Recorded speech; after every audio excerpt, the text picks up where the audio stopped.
L'entrevista política d'aquest dimecres està dedicada a la CUP. Avui ens visita el regidor Enric Zaldo, regidor de la CUP. Benvingut. Moltes gràcies. Gràcies a tu per ser avui amb nosaltres. Comencem parlant, fem una mica de balanç del darrer ple, del ple municipal del mes de març. Va tenir lloc la setmana passada i, entre altres temes, es va parlar d'habitatge, igual que també, com va passar en el mes de febrer, una mica quin és el posicionament de la CUP en aquest sentit.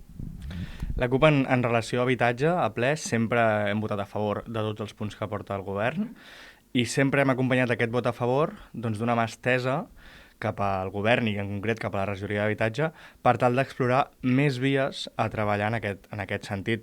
S'està fent una gran feina des de l'àrea, és una tasca molt complicada, nosaltres sempre aplaudim la feina dels tècnics, que no és senzilla, però considerem que per la part política s'han de fer uns atreviments que vagin més enllà del que ja s'està gestionant. No?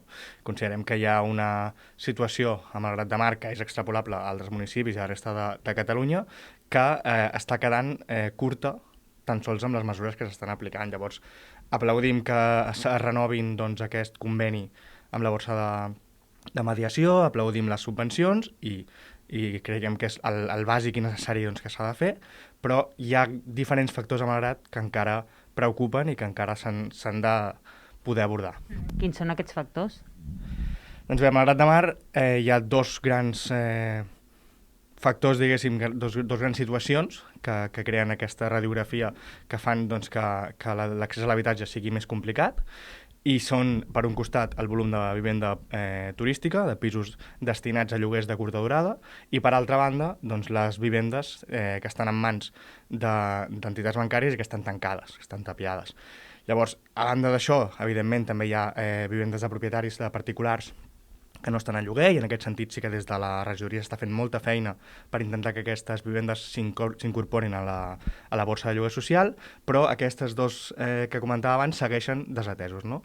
I creiem que és important que es posi fil a l'agulla també en aquest sentit. Estem parlant, quan parlem de vivendes turístiques, de propietaris i propietàries que, tot i les restriccions actuals de pandèmia, tot i les mesures que limiten la mobilitat, segueixen sense veure amb bons ulls el lloguer social. Per tant, el que seria necessari és que, com a mínim, no creixi aquest volum de vivendes turístiques. Per això nosaltres el que sempre hem demanat és que s'apliqui una moratòria que faci que es deixin d'atorgar llicències turístiques fins que un estudi ens confirmi que podem assumir a Malgrat de Mar l'impacte d'aquestes vivendes turístiques. No?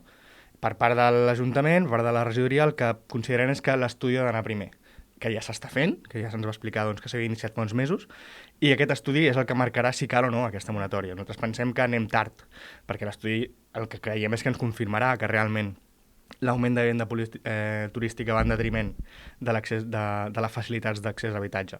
Però bueno, aquestes són les diferents visions que acostumem a xocar amb la regidoria i que nosaltres seguim insistint en que cal explorar. Hem parlat de lloguer social, però què passa, per exemple, amb la construcció de pisos de protecció oficial? Això, a Malgrat, és com la gran assignatura pendent. Va haver-hi un boom fa uns mesos en un plenari en el que es van aprovar que això podia tirar endavant, i es va decidir l'espai i estava tot molt ben estructurat, però, com sempre passa, hi ha el tema de la temporalitat, no? Quan comença una fase, quan es comença a construir, com es gestionarà després, i això anirà lent. Evidentment, d'aquí uns anys tindrem a Malgrat de Mar un parc de vivenda social molt més gran, gràcies també a aquesta construcció de nous habitatges, però la realitat que tenim ara és que tenim problemes amb els pisos que ja existeixen, no? I es comentava el tema de la vivenda turística i també el de les entitats bancàries, que són entitats que són responsables de les crisis que tenim actualment, igual que els fons voltor, igual que els grans tenidors, i que prefereixen tenir les vivendes tancades i tapiades abans de posar-les a la borsa de lloguer. Per tant, és important que l'Ajuntament faci aquest esforç de seure's a negociar amb aquestes entitats. Nosaltres serem al costat si així ens ho demanen, i ens hem ofert per fer-ho, i que es negociï i que s'aconsegueixi incorporar vivendes. No estem dient res que sigui impossible. De fet, el 2015 a Cornellà, amb un govern del PSC, es van aconseguir incorporar, crec que són 15-18 pisos a aquesta borsa de lloguer. Hi ha altres realitats també que ho avalen i, per tant, tot és voluntat, en aquest cas, política. Enric, quan parlem d'habitatge, necessàriament hem de parlar d'un altre tema també relacionat amb aquesta qüestió, i és el de l'ocupació. A Malgrat de Mar, també com en d'altres municipis, veiem que hi ha molts habitatges ocupats. Què en penseu? L'ocupació és un factor que està mal gestionat, no per la policia, no per l'Ajuntament, sinó per la visió pública. D'acord? Llavors, quan ens sentem amb la policia local de Malgrat i parlem d'ocupació, se'ns donen les dades i estan fent realment una molt bona feina per agendar i per analitzar quins són els casos d'aquesta ocupació.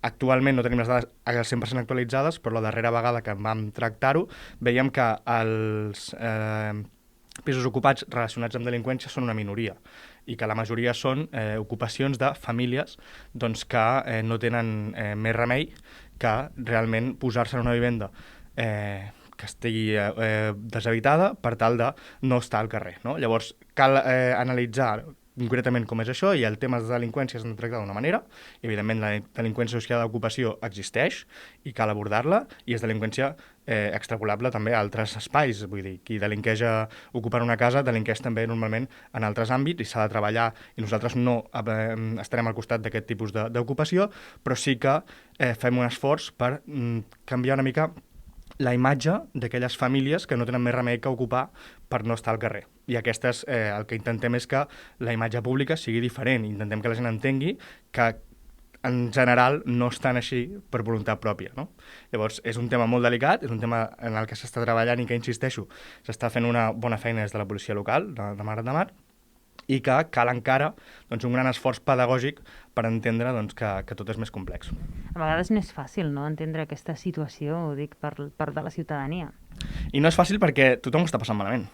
Perquè la realitat és aquesta, la realitat és que tothom té dificultats per pagar lloguer, per pagar hipoteca, per arribar a final de mes, i quan veus que hi ha persones que estan estalviant-se això, entenc, evidentment, que hi hagi aquesta aversió, però cal anar més enllà. Nosaltres a la CUP sempre intentem anar a l'arrel dels conflictes. Per què s'ha arribat a la situació en què hi hagi famílies que es vegin obligades a ocupar? Doncs perquè hi ha hagut una especulació immobiliària des de fa molts anys que ha comportat que la gent no tingui més remei que ficar-se a sota el sostre que tenen.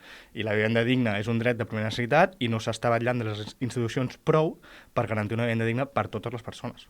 Ens queda poc temps d'entrevista, canviem de tema. Han començat les preinscripcions escolars i, de fet, la CUP recordo que presentava una moció a l'estiu relacionada amb el tema de la segregació escolar. Què n'ha quedat d'aquella moció? Exacte. La CUP, juntament amb Esquerra, van presentar aquesta moció basant-nos en un informe de la Fundació Bofill que considerava que Malgrat formava part d'un dels municipis que estaven pitjorant en dades en aquest sentit. De fet, tenim al voltant d'un 30% de segregació escolar a primària i un 20% a secundària. Són dades força escandaloses i que s'ha de posar fil a l'agulla per revertir-ho. I ara, en període de preinscripcions, és important que això surti a la llum i que des de l'Ajuntament es faci mans i mànigues per revertir-ho. S'està fent una feina, realment, i hi ha un seguit d'accions des de la regidoria i des de l'Ajuntament que permeten que això pugui anar disminuint amb el temps. Nosaltres el que fèiem era agendar-les, diguéssim, i citar-les per tal que no ens en deixem cap ni una i que puguem fer un esforç per detectar què és l'alumnat vulnerable i com cal tractar-lo, per ampliar les prescripcions, per fer un acompanyament a les famílies a poder ser presencial, etc.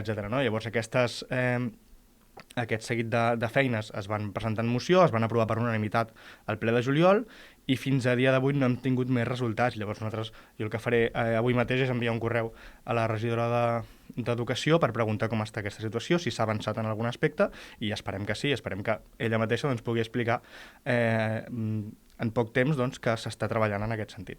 Aquest dilluns s'ha pogut conèixer el pla d'absentisme. Vostè hi era en aquesta presentació, una mica què és el que li ha semblat? Bé, el pla d'absentisme a la fi ha pogut sortir a la llum, ha estat apartat crec que 2 anys. Es va fer una feina molt ben feta des de diferents agents i que hi eren també presents a la presentació de dilluns, i el que vèiem quan se'ns explicava aquest pla és que des de l'equip tècnic es valora molt positivament, que això és essencial, no? Perquè tant hi fa que els polítics puguem tenir una visió o una altra si des dels treballadors no hi creuen, i en aquest cas és així, no? Des de les escoles, des de l'Ajuntament, i això ens fa sentir que realment podem fer una gran feina. Falta veure com s'acaba articulant tot plegat i com es tradueix en fets, però la base és molt positiva. I ara sí, ja per acabar, no volem marxar sense preguntar-li per l'abocament que va haver-hi, doncs, suposadament, fa una setmana al Rec Viver. L'empresa Cues Malgrat va ser la que, segons l'ACA, hauria tirat sediments a aquest rec. No sé des de la CUP quina opinió en tenen de tot plegat. Unes imatges molt desafortunades i uns fets, evidentment, molt desafortunats, que de seguida vam començar a analitzar i vam començar a parlar amb els diferents agents implicats, els que ens van voler respondre, evidentment. Des de l'empresa en concret, Cues Malgrat, ja van demanar disculpes, i el que encara no ha sortit a assumir responsabilitats és el càmping, que creiem que si és el càmping el que va donar permís o el que va aconsellar a l'empresa que fes els abocaments allà, és perquè ho fan de costum, no? I llavors l'Ajuntament ha respost, l'empresa concreta ha respost, i el càmping, com sempre passa amb aquest càmping en concret, doncs segueix estant reservat a la seva zona i segueix estan en aquella àrea privilegiada que estan a poc malmetent des de fa molts anys. Doncs Enric Zaldo, regidor de la CUP, gràcies per ser avui amb nosaltres, que vagi molt bé. Gràcies a vosaltres.